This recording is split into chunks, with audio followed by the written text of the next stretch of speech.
In today's video, I'm going to teach you how to set up automatic clockouts in QuickBooks Time using the browser version.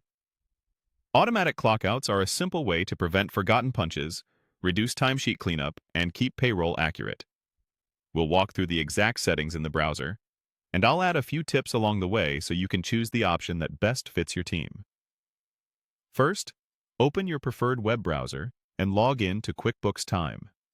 Make sure you're signed in with an account that can adjust company settings.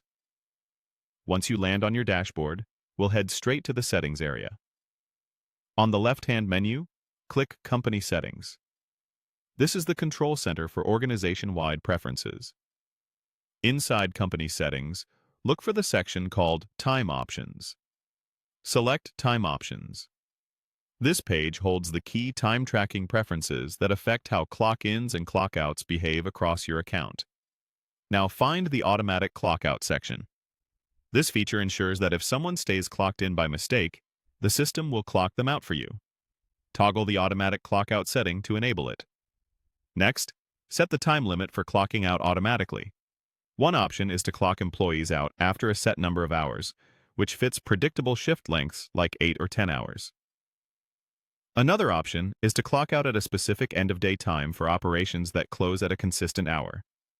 Consider your schedules, local labor rules, and time zones when you choose. It's smart to leave a small buffer to cover short overruns without cutting off legitimate work. When you're satisfied with your choice, save the changes. Your automatic clockout rule is now active and will apply to future time entries according to the limit you set. That's all there is to it. Log in, open Company Settings, go to Time Options, enable Automatic Clockout, define the time limit, and save. With this in place, you'll spend less time fixing missed punches and more time focusing on your business. If this video helped, please like, subscribe, and share. Thanks for watching.